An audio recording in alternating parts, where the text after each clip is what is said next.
I'm standing in the courtyard of the Foreign Office after sitting down with Yvette Cooper, the UK's Foreign Secretary. We spoke about Sudan, the largest war on civilians in the world that receives little to no attention globally. Well, we want to bring the focus of the world onto what is happening in Sudan. It is the greatest humanitarian crisis of the 21st century, and we desperately need a ceasefire. We desperately need support for those who are facing the most unimaginable atrocities and the most unimaginable experiences as a result of the conflict still 3 years on. And that's why we need to bring that energy from across the world, diplomacy, to focus on Sudan and on the people of Sudan and trying to get them a future back. You've described the war in Sudan as the worst humanitarian crisis in the 21st century.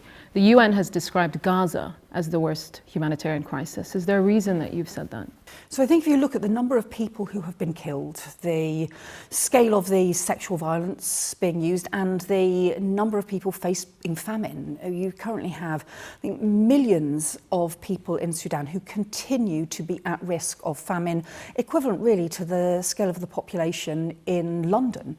And so that scale of the famine, that scale of the number of people being killed, I think does need more focus. But look, I'm also deeply concerned about what is continuing to happen in Gaza. And we have called that the ceasefire steps that took place in the autumn was really important, but we need to see much more progress. And there's a risk at the moment that we've seen humanitarian aid actually being reduced to Gaza in the recent weeks. I'm really concerned about that. We have to get support back in for Gaza. We have to have the ceasefire process maintained.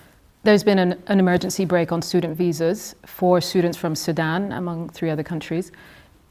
Were you consulted on that at all, given your assessment of the scale of the tragedy there? Did you hear from the Home Office about it prior to? Well, we want to see students to be able to come to the UK from all over the world, including from Sudan, including from other countries as well.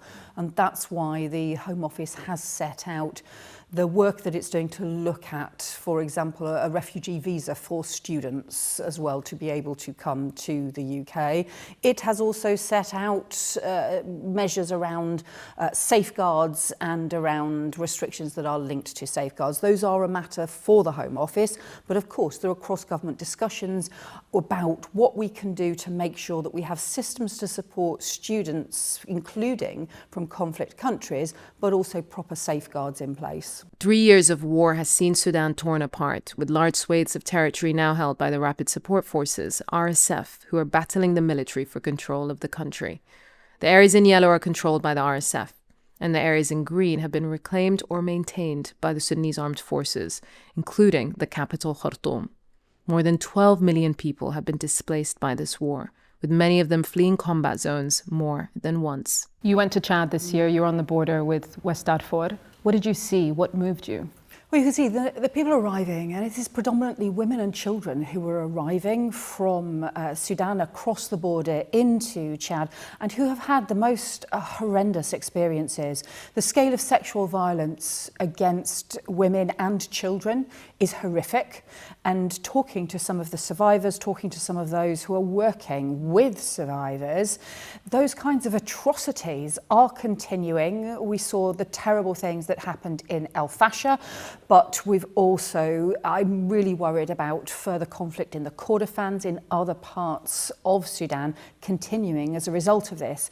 Look, there's an immediate humanitarian issue, and that's why the UK will be announcing this week over £140 million this year for humanitarian support, and that includes, we're going to be increasing the funding for the local Sudanese community-led responses. They call it emergency response rooms, and we're going to be doubling the funding for those groups because they provide the most important ground level support, including for survivors of sexual conflict as well. Sudan is a former British colony, and the UK has shown that it is prioritising engagement to end the war. But it's also accused of limited atrocity prevention and shielding a key UK ally, the United Arab Emirates, from criticism in its complicity in backing one of the warring parties. Do you believe that the United Arab Emirates is arming the Rapid Support Forces accused of committing genocide in Sudan? We estimate that there are more than a dozen countries who are involved in arms flows to the different warring parties, and that's to both sides of this conflict. And that includes transit, includes finance, includes organising, including manufacturing. So what we need is all of the countries that have had any engagement either in arms flows or can also put pressure on the warring parties to pull back from what they are doing and also to put pressure on the warring parties. Part of the problem is that these warring parties think that there is a military solution because they can continue to get this external support and arms flows, and that's why you need these things going hand in hand. The UK is accused of covering up for the UAE, kind of shielding them from criticism and accountability in terms of backing the RSF in this war. What do you make of that? We've been very clear, first of all, that there should be no arms flows. We have supported the no arms flows to anywhere in Sudan. Secondly, the UN arms embargo for Darfur, and also being clear that all countries need to take responsibility for this.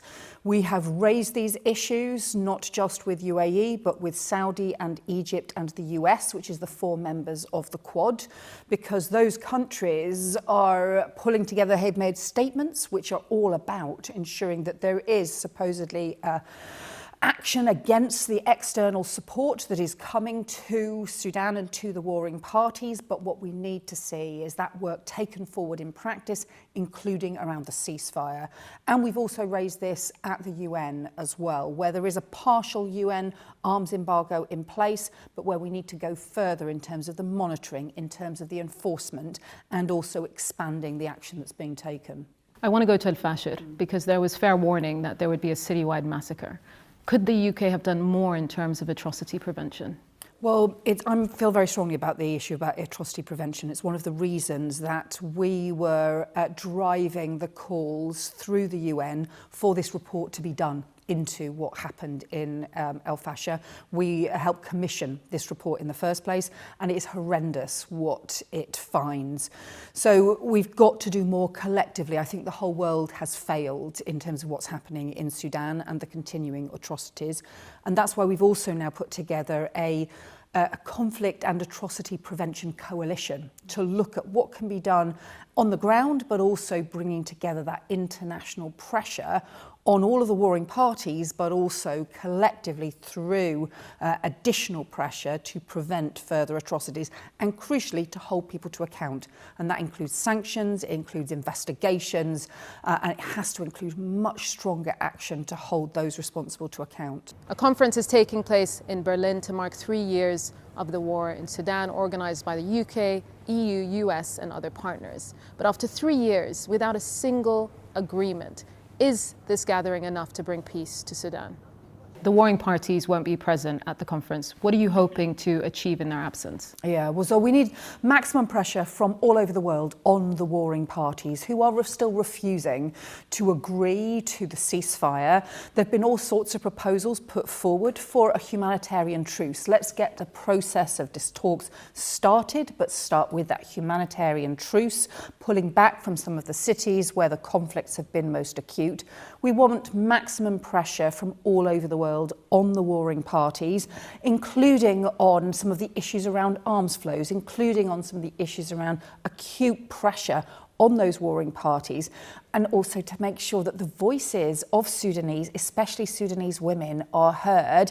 We too often have heard the focus on the military men who are refusing to agree to the ceasefire and not enough on the voices of Sudanese women who have been through the most horrendous ordeals. Do you have faith in a US-led peace deal in Sudan, given Trump's threat of civilizational erasure, given their war in Iran? Well, I know that the US have been working really closely as part of the Quad to try and draw up humanitarian truce as the first step for peace agreement as part of Sudan. We know it requires a lot of different support for local community organisations, for them to have a voice as well.